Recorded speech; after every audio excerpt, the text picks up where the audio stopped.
السلام علیکم ورحمۃ اللہ وبرکاتہ۔ وعلیکم السلام ورحمۃ اللہ وبرکاتہ۔ الحمد للہ وکفى وسلام علی عباده الذین اصطفى، اما بعد فاعوذ باللہ من الشیطان الرجیم، بسم اللہ الرحمن الرحیم۔ وَيَوْمَ يَعَضُّ الظَّالِمُ عَلَى يَدَيْهِ يَقُولُ يَا لَيْتَنِي اتَّخَذْتُ مَعَ الرَّسُولِ سَبِيلًا يَا وَيْلَتَى لَيْتَنِي لَمْ أَتَّخِذْ فُلَانًا خَلِيلًا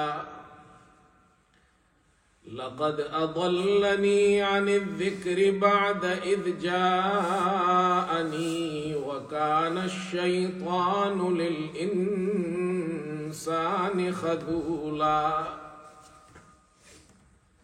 صدق الله مولانا العظيم۔ بزرگان محترم اور برادران عزیز، سورہ فرقان کی 3 آیات آپ حضرات کے سامنے تلاوت کی گئی ہے۔ ان آیات مبارکہ میں اللہ رب العزت نے بری دوستی کا انجام ذکر کیا ہے کہ بری دوستی اور برا دوست انسان کو تباہ کر دیتا ہے، اور قیامت کے دن ان کی تباہی اور بربادی کو اللہ نے ذکر کیا ہے۔ مسلمانوں کو یہ تعلیم دی گئی ہے، ہمارے مذہب نے، اسلام نے جہاں ہمیں اور اچھی باتیں سکھائی ہے، ان میں سے ایک اچھی بات اور ایک خوبصورت تعلیم ہمیں یہ دی گئی ہے کہ ہم جس معاشرے میں رہتے ہیں، جس سوسائٹی میں ہم اور آپ رہتے ہیں، وہاں ہم اچھے دوست بنائیں، اچھے لوگوں کی صحبت اختیار کریں، برے دوستوں سے اور بری صحبت سے اپنے آپ کو بچائیں۔ تو آج انشاءاللہ اس موضوع پر بیان ہوگا۔ یہ خاص ہمارے نوجوانوں کے لیے آج کل چھٹیاں ہیں، تو یہ موضوع اس لیے اس کا انتخاب کیا گیا ہے کہ خاص طور پر ہمارے بچے، نوجوان، ان کے دوست ہوتے ہیں، تو وہ کون سے لوگوں کو، کون سے معاشرے کے وہ افراد ہیں جن کو اپنا دوست بنائے، کن لوگوں کو دوست نہ بنائے۔ رسول کریم صلی اللہ علیہ وسلم نے احادیث مبارکہ میں اچھے دوستوں اور برے دوستوں کا ذکر کیا ہے۔ اچھے دوستوں کے ساتھ صحبت اختیار کرے تو انسان کو فائدہ ہوتا ہے، بری دوستی سے اس کو نقصان ہوتا ہے۔ چنانچہ بخاری اور مسلم کی روایت ہے، رسول کریم صلی اللہ علیہ وسلم نے ارشاد فرمایا، انما مثل الجلیس الصالح وجلیس السوء کحامل المسک ونافخ الکیر۔ برے دوست، برے ہم نشین اور اچھے دوست اور اچھے ہم نشین کی آپ نے مثال دی ہے۔ اچھا دوست ایسا ہے کحامل المسک، مشک والا، عطر فروش، اور برا دوست اس کی مثال دی ہے نافخ الکیر۔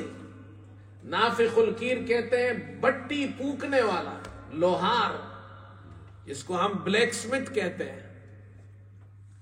اور پھر آپ صلی اللہ علیہ وسلم نے فرمایا، یہ جو عطر فروش ہے، یہ جو مشک والا ہے، اس کے ساتھ اگر تم صحبت اختیار کرو گے تو اس کے 3 فائدے آپ نے بیان فرمائے، اما ان یحزیک و اما ان تبتاع منہ و اما ان تجد منہ ریحا طیبہ۔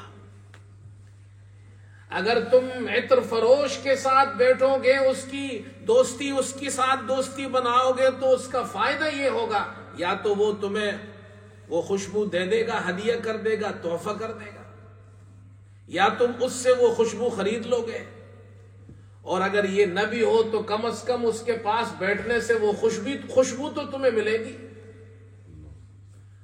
اور نافخ الکیر، بٹی پھونکنے والا، اس کے ساتھ اگر بیٹھو گے، اس کی صحبت اور ہم نشینی اختیار کرو گے، اما یحرق ثیابک و اما ان تجد منہ ریحا منتنہ، یا تو وہ تمہارے کپڑے جلا دے گا، اور یا اگر کپڑے نہ جلے تو بدبو تو تمہیں پہنچے گی، فائدہ تمہیں کوئی نہیں ہوگا۔ آپ صلی اللہ علیہ وسلم نے اس حدیث مبارکہ میں آپ نے ہمیں اچھے دوست اور برے دوست، اچھے ہم نشین، برے ہم نشین کی مثال دے کر سمجھایا ہے۔ اچھے دوستوں کے ساتھ بیٹھنے سے انسان کے اخلاق اچھے ہوتے ہیں، سنور جاتا ہے، اچھائی، اچھی صفات ان کے اندر پیدا ہوتی ہے۔ برے دوستوں کے ساتھ بیٹھنے سے انسان برا ہو جاتا ہے، کمپنی کا اثر ہوتا ہے، صحبت کا اثر ہوتا ہے۔ یہ جو نوجوان گندی عادتوں میں لگ جاتے ہیں، یہ خود بخود پیدائشی طور پر یہ عادتیں ان میں نہیں ہوتی ہیں۔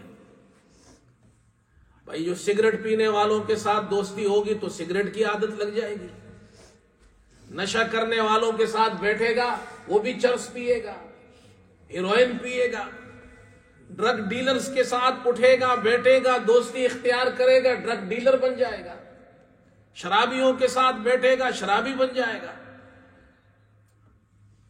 اور آج ہمارا افسوس کے ساتھ یہ کہنا پڑتا ہے کہ ہمارے مسلمانوں کا حال یہ ہے، آج ہمارے نوجوان تباہ و برباد ہو گئے بری صحبت کی وجہ سے، بری دوستی کی وجہ سے۔ یہاں ایک پریزن ہے، تو کچھ سالوں پہلے میں وہاں گیا، میں نے بیان کیا وہاں قیدیوں سے۔ تو جب میں نے وہاں قیدیوں کے ساتھ بیان کیا تو مسلمان بہت زیادہ تھے، مسلمان نوجوان اور جوان بڑی تعداد میں تھے، اور بیان میں شریک ہوئے۔ بعد میں ان کے ساتھ میری بیٹھک ہوئی، سوال جواب کا ایک سیشن ہوا۔ تو میں نے وہاں معلومات کی، تو مجھے ایک ساتھی نے بتایا کہ افسوس کے ساتھ یہ کہنا پڑتا ہے کہ یہاں کی جیلوں میں حال یہ ہے کہ پرسنٹیج کے حساب سے سب سے زیادہ تعداد مسلمانوں کی ہے، سب سے زیادہ مسلمانوں کی تعداد ہے۔ یہ کتنے افسوس کی بات ہے۔ یہ اس بری دوستی کا اثر ہے، بری صحبت کا اثر ہے۔ تو قرآن پاک کی جو آیات میں نے آپ کے سامنے تلاوت کی، اللہ تعالیٰ نے اس میں بری دوستی کا انجام ذکر کیا ہے۔ فرمایا وَيَوْمَ يَعَضُّ الظَّالِمُ عَلَى يَدَيْهِ يَقُولُ يَا لَيْتَنِي اتَّخَذْتُ مَعَ الرَّسُولِ سَبِيلًا۔ اور اس کا انجام یہ ہے، اللہ تعالیٰ فرماتے بری دوستی کا، کہ قیامت کے دن وہ اپنا ہاتھ کاٹ کاٹ کھائے گا، ندامت کی وجہ سے اپنے ہاتھوں کو کاٹے گا، اور کہے گا کاش کہ میں رسول کے ساتھ راستے پر چلتا، اور کہیں گے کہ کاش میں رسول کے راستے پر ہوتا، میں ان کے ساتھ راستے پر چلتا۔ یا ویلتا لیتنی لم اتخذ فلانا خلیلا، ہائے میری شامت، کاش کہ میں فلاں کو اپنا دوست نہ بناتا، میں اس کی بات نہیں مانتا۔ لقد اضلنی عن الذکر بعد اذ جاءنی وکان الشیطان للانسان خذولا۔ اس نے تو نصیحت کے بعد مجھے گمراہ کر دیا، اور شیطان انسان کو رسوا کرنے والا ہے۔ بری دوستی کا یہ انجام اللہ نے قرآن میں ذکر کیا ہے کہ قیامت کے دن وہ تباہ و برباد ہو جائیں گے برے دوستوں کی وجہ سے۔ اس لیے اچھے دوست بناؤ، اچھے دوست ہوں گے تو اچھا دوست تمہیں اچھی باتیں بتائے گا، اچھا راستہ دکھائے گا، اچھے اخلاق سکھائے گا۔ شیخ سعدی کا نام آپ نے سنا ہوگا، تو شیخ سعدی کے اشعار ہیں، اور ہمارے زمانے میں جب ہم طالب علم تھے تو ہمارے یہاں فارسی کی کتابیں پڑھائی جاتی تھی، یہ ہمارے بزرگ بیٹھے یہ بھی جانتے ہیں، پرانے وقتوں میں یہ کتابیں ہمارے بزرگوں نے بھی پڑھی ہے، گلستان، بوستان، کریمہ، پندنامہ، یہ پڑھائی جاتی تھی۔ یہ ابتدائی کتابیں اس لیے پڑھائی جاتی تھی کہ ان کے اندر بچوں کے لیے اچھے نصائح ہے، اچھے اخلاق کا ذکر ہے، واقعات ہے، اشعار ہے، بچہ بچپن میں اچھے اخلاق سیکھ جائے، پھر تعلیم اس کی شروع ہوتی تھی۔ تو شیخ سعدی کے یہ اشعار ہے گلستان میں، یہ بچوں کے لیے کتاب لکھی ہے، وہ بڑے اچھے اشعار ہیں، خوبصورت اشعار ہے۔ وہ فرماتے ہیں گلے خوشبو در حمام روزے، گلے خوشبو در حمام روزے، رسید از دست محبوب بدستم۔ شیخ سعدی کہتا ہے ایک دن حمام میں میرے دوست کے ہاتھ سے مجھے ایک خوشبو والی مٹی پہنچی، اس نے مجھے خوشبو والی مٹی دی، ایسی مٹی ہے اس کے اندر خوشبو ہے۔ بدو گفتم کے مشکے یا عبیری، بدو گفتم کے مشکے یا عبیری، کہ ازبو دلاویز تم استم۔ میں نے اس مٹی سے پوچھا کہ تو مشک ہے یا عنبر ہے، کہ تیری دلاویز خوشبو نے مجھے مست کر دیا ہے۔ بگفتہ من گلے ناچیز بودم، ولیکن مدت با گل نشستم۔ اس مٹی نے مجھے جواب دیا، شیخ سعدی کہتا ہے مٹی نے مجھے جواب دیا کہ میں تو ناچیز مٹی ہی ہوں، لیکن مدتوں تک پھول کے ساتھ میں رہی ہوں، پھولوں کے ساتھ ایک دراز مدت تک میں نے صحبت اختیار کی ہے، پھولوں کو کوٹ کوٹ کر میرے اندر ڈالا گیا ہے۔ اس صحبت کا اثر یہ ہوا، جمال ہم نشیں در من اثر کرد، جمال ہم نشیں در من اثر کرد، وگرنہ من ہما خاکم کے ہستم۔ میرے ہم نشیں کی جمال نے میرے اندر بھی اثر پیدا کر دیا ہے، مجھے بھی خوبصورت خوشبودار بنا دیا ہے، ورنہ حقیقت تو یہ ہے کہ میں وہی مٹی ہوں جو پہلے تھی۔ انسان اچھی صحبت میں بیٹھتا ہے، اس کے اندر اچھی صفات پیدا ہوتی ہے، اچھی عادتیں پیدا ہوتی ہیں۔ یہ ہمارے نوجوانوں کے لیے، بچوں کے لیے سبق ہے کہ ہم اچھے دوست بنائیں، برے دوستوں سے اپنے آپ کو بچائیں۔ قرآن پاک میں ایک سورت ہے سورہ فاتحہ، ہم سب جانتے ہیں۔ سورہ فاتحہ نماز کی ہر رکعت میں پڑھی جاتی ہے، اور اس سورت میں اللہ تعالیٰ سے ہم ایک دعا کرتے ہیں، اہدنا الصراط المستقیم۔ اللہ اکبر، ہر نماز کی ہر رکعت میں ہر مسلمان اللہ سے کہتا ہے اہدنا الصراط المستقیم، اے اللہ ہمیں سیدھا راستہ دکھا۔ یہ جو راستہ ہے یہ جنت کے طرف لے جانے والا راستہ ہے، لیکن یہ راستہ طویل ہے۔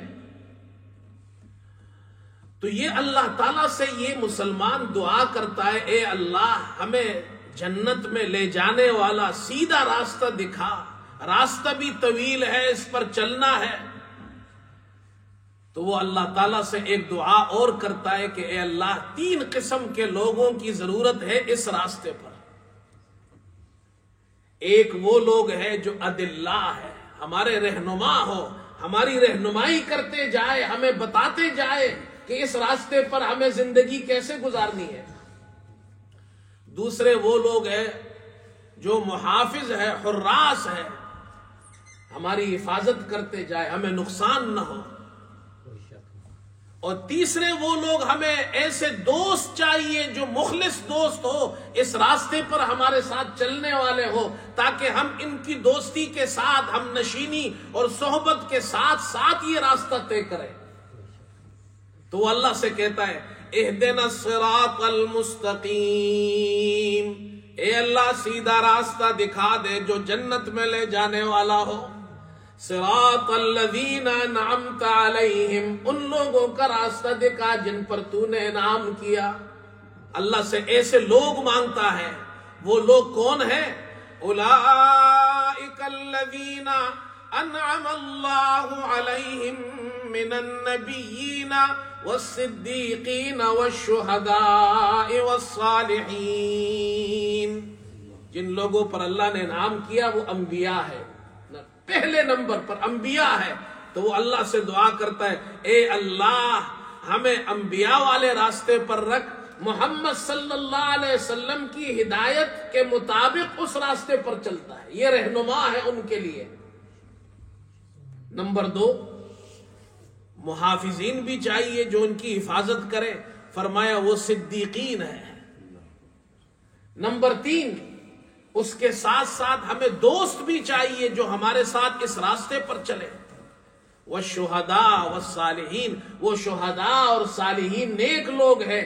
ایسے دوستوں کے ساتھ جب وہ اس سیدھے راستے پر چلتا ہے اللہ تعالیٰ اسے جنت میں پہنچا دیتا ہے.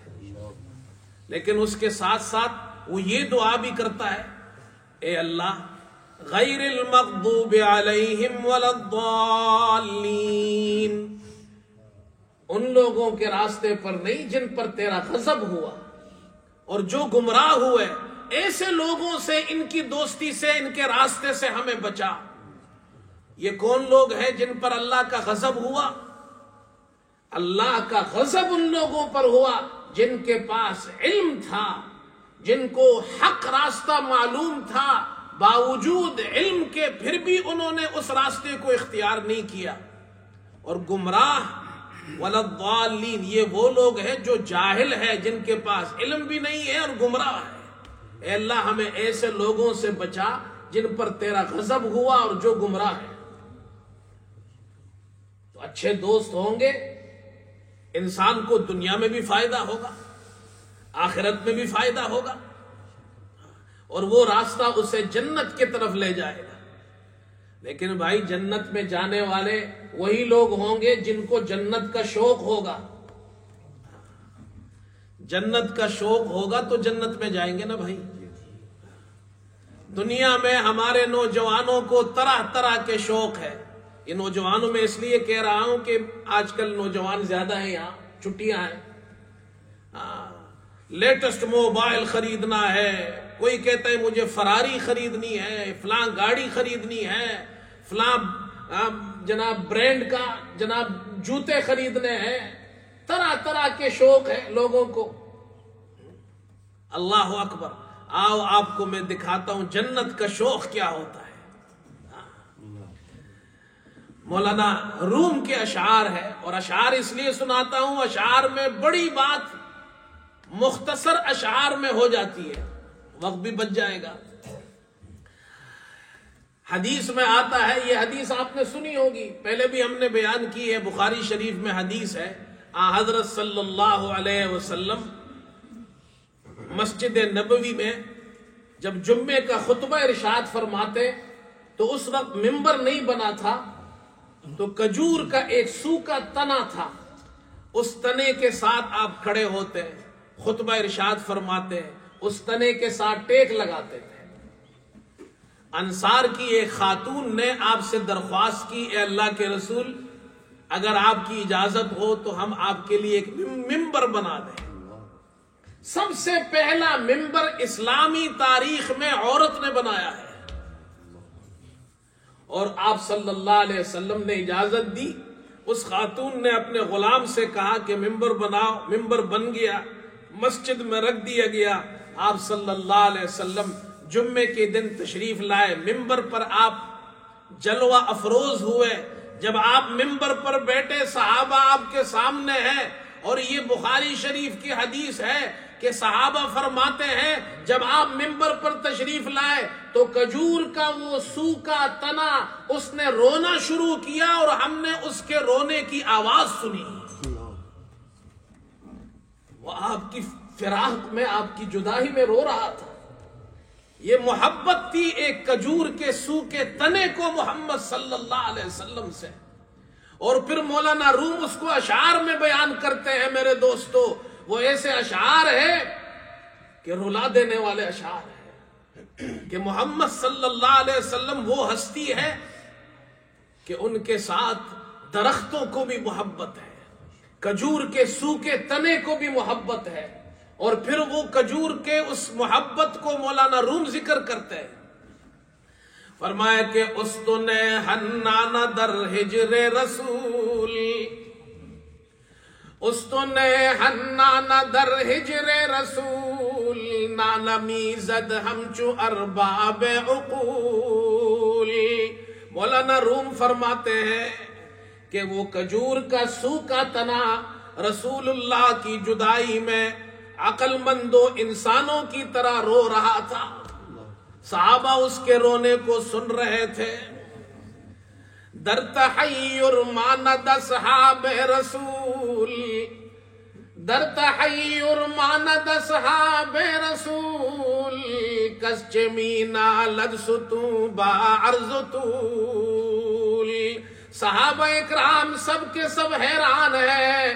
آج جمعے کا دن ہے، اللہ کے رسول منبر پر تشریف فرمائے اور کھجور کا ایک تنا بچوں کی طرح ہچکیاں لے کر رو رہا ہے. کس وجہ سے رو رہا ہے؟ سب حیران ہیں، اس آواز کو سن رہے ہیں. مولانا روم فرماتے ہیں حضرت صلی اللہ علیہ وسلم منبر سے نیچے اترے، کھجور کے اس تنے کے پاس تشریف لے گئے. آپ نے اس تنے کو اپنے ہاتھوں سے اس کو اس طرح اپنی گود میں لیا جس طرح ماں اپنے بچے کو گود میں اٹھاتی ہے. اللہ اکبر. مولانا روم فرماتے ان کے الفاظ سنیے.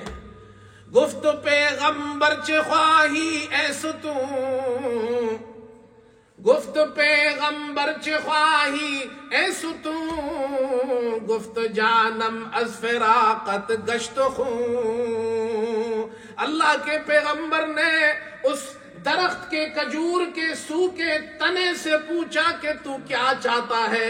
تو اس نے جواب میں کہا آپ کی جدائی کی وجہ سے میری جان خون ہو گئی ہے، میں آپ کے فراق میں رو رہا ہوں.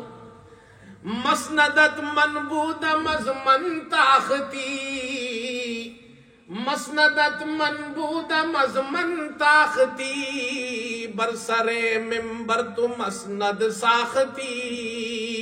اے اللہ کے رسول، پہلے یہ منبر مسجد میں نہیں تھا تو میں آپ کا مسند تھا. آپ میرے پاس تشریف لاتے، میرے پاس کھڑے ہو کر خطبہ ارشاد فرماتے، میں آپ کا مسند تھا. پھر آپ مجھ سے کنارہ کش ہو گئے اور آپ نے منبر کو اپنا مسند بنا لیا، اس لیے میں رو رہا ہوں. اللہ، یہ سچا واقعہ ہے، یہ کوئی افسانہ نہیں ہے. ستون کھجور کا سوکھا تنا وہ رو رہا ہے رسول اللہ کی جدائی اور فراق کے اندر. مسندت منبود مزمن تاختی، برسر منبر تو مسند ساختی. اللہ اکبر. گر ہمی خواہی ترا نخل کنند، گر ہمی خواہی ترا نخل کنند، شرقی و غربی ز تو میں و چنند. مولانا روم فرماتے ہیں اللہ کے رسول نے، ہمارے پیارے محمد صلی اللہ علیہ وسلم نے اس ستون سے کہا اگر تو چاہے تو تجھے درخت بنا دیا جائے اور تیرے اندر پھل آ جائے اور مشرق اور مغرب کے لوگ آ کر تیرا پھل کھائے. اگر تو چاہے تو ایسا درخت بن جائے گا. گر ہمی خواہی ترا نخل کنن، شرقی و غربی ز تو میں و چنن، یا درا عالم حقت سروے کند، یا درا عالم حقت سروے کند، تا ترو تازہ بمانی تا ابد.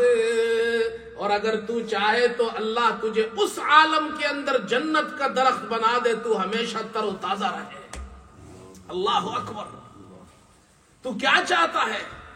حدیث میں آتا ہے حضرت صلی اللہ علیہ وسلم نے اسے اپنے دونوں ہاتھوں سے لپیٹ لیا اور وہ اس کی ہچکیاں لے رہا تھا اور پھر وہ صحابہ نے سنا، اور پھر آپ کے اس طرح ہاتھوں سے جب آپ نے اس کو اپنے قریب کیا، اپنے سینے سے لگایا اسے، تو اس کا رونا بند ہوا۔ مولانا روم فرماتے ہیں اللہ کے رسول نے پوچھا تو کیا چاہتا ہے، تجھے جنت کا درخت بنا دیا جائے؟ تو اس مولانا روم فرماتے ہیں پھر اس تنے نے جواب دیا، گفت آخوا ہم کے دائم شد بقاش، اللہ اکبر، گفت آخوا ہم کے دائم شد بقاش، بشنو اے غافل کا مزچوب مباش۔ مولانا روم فرماتے ہیں اس تنے نے جواب دیا اللہ کے رسول میں یہ چاہتا ہوں کہ ہمیشہ ہمیشہ کے لیے جنت کا درخت بن کر جنت میں تر و تازہ رہوں، اللہ اس عالم کا درخت بن جاؤں۔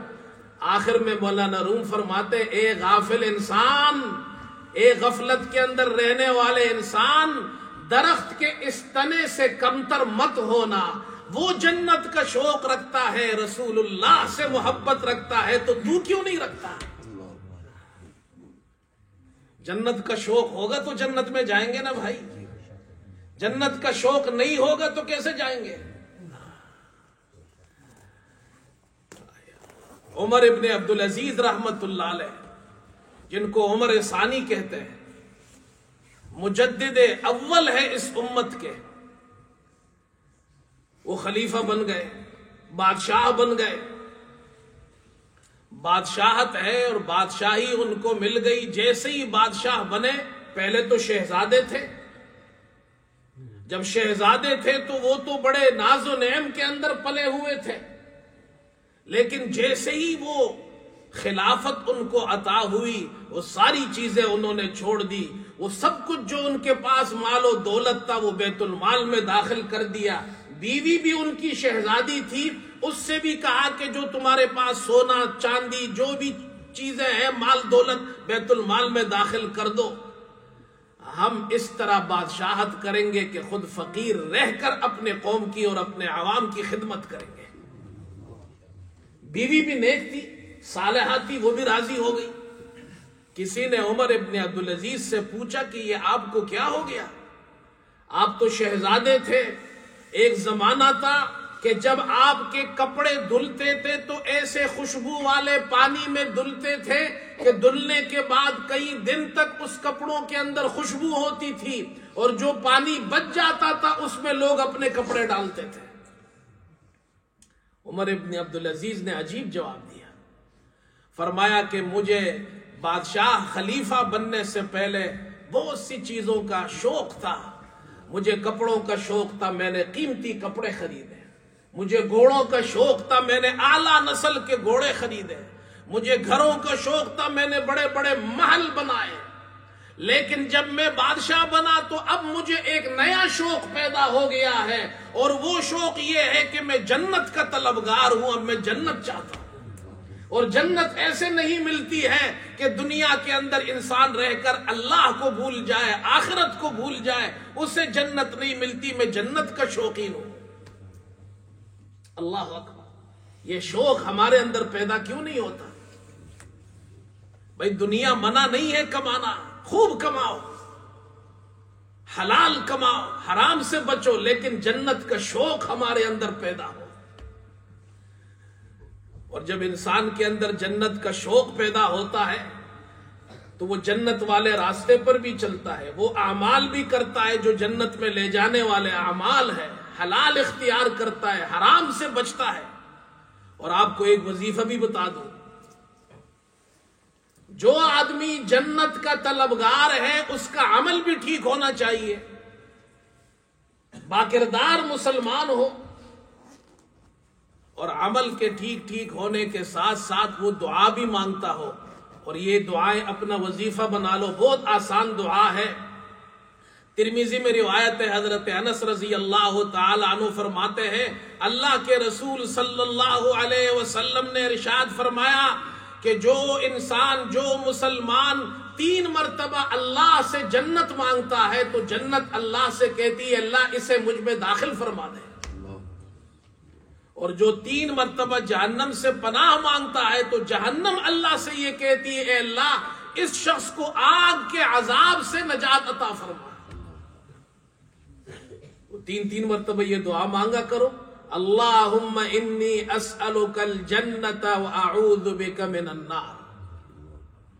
اور یوں بھی کہو سب کو ملا کر سارے مسلمانوں کو، اللہم انا نسألک الجنت ونعوذ بک من النار۔ 3 مرتبہ یہ کہا کرو، یہ وظیفہ ہے۔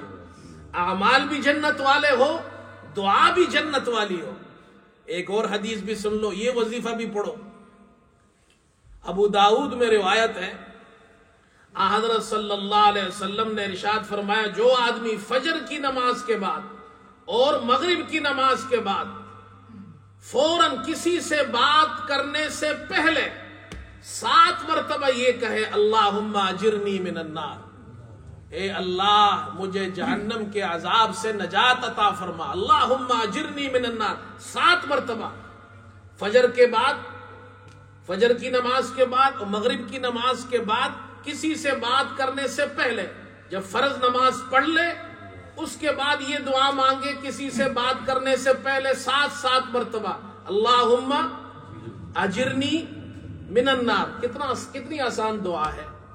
آپ صلی اللہ علیہ وسلم نے ارشاد فرمایا، جب وہ اس طرح دعا مانگتا ہے فجر میں بھی اور مغرب کے بعد بھی، اگر وہ اس رات کو مر جائے تو اللہ اس کے لیے لکھ دیتا ہے کہ یہ جہنم کے عذاب سے محفوظ ہو گیا۔ یہ شوق ہمارے اندر ہو بھائی، جنت کا شوق ہمارے اندر پیدا ہو جائے، جنت والے اعمال کرنے پر ہم لگ جائے۔ اللہ تعالیٰ مجھے، آپ کو، ہم سب کو عمل کی توفیق عطا فرمائے۔ وآخر دعوانا الحمدللہ۔